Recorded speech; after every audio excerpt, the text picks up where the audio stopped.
सामर्थ्य होते हुए कम दक्षिणा देना। उस पंडित ने क्या किया, पहले आपने यज्ञ करने के पहले पंडित जी का वर्ण किया, आपने टीका लगा करके संकल्प बोल करके, मेरा काम आप कर देंगे, आज से आप मेरे हो गए, इस जगह पे इस आसन पे बैठ करके जो भी करेंगे उसका फल मेरा होगा। ऐसा करके पावर ऑफ अटर्नी दे दी गई पंडित जी को। और पंडित जी वो पूरा यज्ञ करके संपन्न करके दक्षिणा लेते हैं, फिर आशीर्वाद के रूप में अपने द्वारा किए गए मंत्र जप का सारा फल यजमान को वापस कर देते हैं। अब दक्षिणा नहीं दी, थोड़ी दी, पंडित जी ने वापस नहीं किया, क्या करोगे? पावर ऑफ अटर्नी उनको दिया गया था और उन्होंने मन से दिया नहीं आपको आशीर्वाद, क्या करोगे? इसलिए अदक्षिणम तामसम यज्ञम, दक्षिणा रहित यज्ञ जो है ये तामस यज्ञ है। लेकिन यज्ञ करने वाले ब्राह्मण भी पवित्र होने चाहिए, उनका खान पान रहन सहन आहार व्यवहार, बहुत से ऐसे सात्विक लोग मिलते हैं।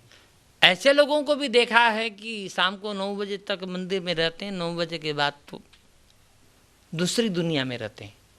ऐसे पंडित जी भी हैं, सुबह 8 बजे 7 बजे आते हैं, आप उनको भगवान समझ करके पैर छूते हो, लेकिन रात में 9 बजे के बाद सुबह 5-6 बजे तक उनका खान पान दूसरा ही रहता है, तो उससे कोई फायदा नहीं है।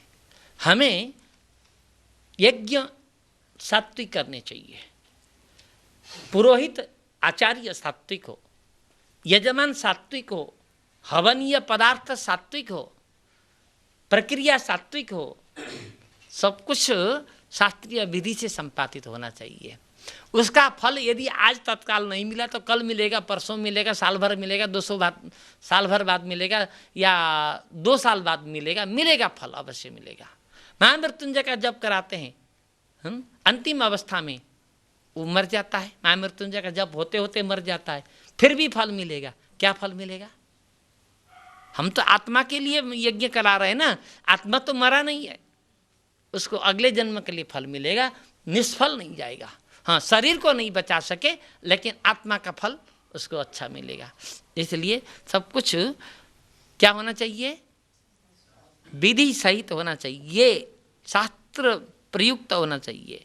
श्रद्धा विरहितम, श्रद्धा से रहित जो यज्ञ है उस यज्ञ को भी तामस कहा गया है।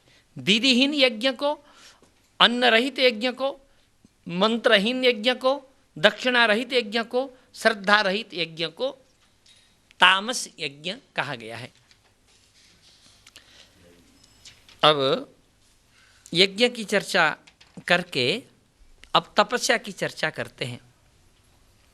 देवद्विज गुरु प्राज्ञा, देवद्विज गुरु प्राज्ञा, पूजनम शौचमार्जवम, पूजनं शौचमार्जवम्, ब्रह्मचर्य महिंसा च, ब्रह्मचर्यमहिंसा च, शारीरम तप उच्यते। शारीरं तप उच्यते। शरीर से होने वाला तप क्या है इसको बताते हैं। देवता की पूजा, द्विज की पूजा, द्विज माने पूज्य जन की पूजा, गुरु की पूजा, प्राज्ञ दिग्गज जनों की पूजा करना। पूजन शब्द का संबंध सबके साथ है। देव पूजनम, दिव्य पूजनम, गुरु पूजनम, प्राज्ञ पूजनम। और शौचम शरीर से शुद्ध रहना, आर्जवम व्यवहार में सरलता होना, ब्रह्मचर्यम शास्त्रीय विधि को छोड़ करके, शास्त्र ने जिस स्त्री के साथ, जिस पुरुष के साथ शास्त्र ने आज्ञा दी है और फेरे के साथ जिसका विवाह अग्नि में विवाह कार्य, विवाह संस्कार संपन्न हुआ है, उसके अतिरिक्त अन्यत्र सर्वत्र ब्रह्मचर्य रहना। ब्रह्मचर्यम अहिंसा, मन वचन कर्म से किसी को पीड़ा न पहुंचाना। शारीरम तप उच्यते, ये शरीर का तप है, शरीर से होने वाला तप है। ठीक है। अब वाणी का तप, वाणी से होने वाला तप क्या है? अनुद्वेगकरं वाक्यम अनुद्वेगकरं वाक्यं सत्यं प्रियहितं च यत् सत्यं प्रियहितं च यत् स्वाध्यायाभ्यसनं चैव स्वाध्यायाभ्यसनं चैव वाङ्मयं तप उच्यते। वाङ्मयं तप उच्यते। किसी के हृदय को ठेस न पहुंचाने वाली वाणी बोलना।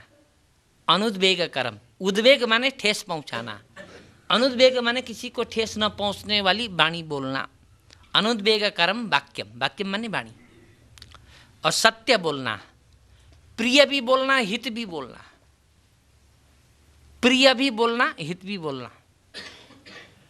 और ध्यान रखिएगा, सत्यम ब्रूयात प्रियम ब्रूयात मा ब्रूयात सत्यम अप्रियम। सत्यम च नानिर्तम ब्रूयात प्रियम च नानिर्तम ब्रूयात ऐसा धर्म सनातना। सत्य बोलना चाहिए, प्रिय बोलना चाहिए। और कोई कोई सत्य जो है प्रिय नहीं भी होता है तो क्या करें? सत्य भी बोलना चाहिए, प्रिय भी बोलना चाहिए। यदि सत्य बोलते हैं तो वो दूसरे के लिए अप्रिय है तो बोलना ही नहीं चाहिए, वहां चुप रहना चाहिए। हो सके तो सत्य भी बोलो, जो सत्य है वो प्रिय भी हो। लेकिन प्रिय तो है सत्य नहीं है तब भी नहीं बोलना चाहिए। सत्य तो है लेकिन प्रिय नहीं है फिर भी नहीं बोलना चाहिए, मौन रहना चाहिए। ठीक है, सत्यम प्रिय हितम, प्रिय भी हो हित भी हो। स्वाध्यायाभ्यसनम, स्वाध्याय, ठीक है ना, स्वाध्याय का अभ्यास, शास्त्र का अभ्यास करना। ये वाङ्मयम तप उच्यते, ये वाणी से किया जाने वाला तप है। हम घर में बैठे बैठे ये तपस्या कर सकते हैं। तो आज इस अध्याय की पूर्ति होना संभव नहीं है, हम आज यहीं विश्राम करते हैं। कल और परसों 2 दिन और है, तो उपसंहार है, सारा फलश्रुति है। जिन्होंने आज तक ग्रहण नहीं कर पाए हैं, नहीं सुन पाए हैं, कल और परसों 2 दिन समय से आकर के श्रवण करें। गीता का सारांश बताया जाएगा, गीता का तत्व बताया जाएगा और गीता पढ़ने की रुचि आपकी बढ़ेगी। आज यहीं विश्राम दिया जाता है। ओम पूर्णमदः पूर्णमिदं पूर्णात् पूर्णमुदच्यते पूर्णस्य शान्ति शान्ति शान्तिः। इदगुं हविः प्रजननं मे अस्तु दशवीरगुं सर्वगणगुं स्वस्तये आत्मा।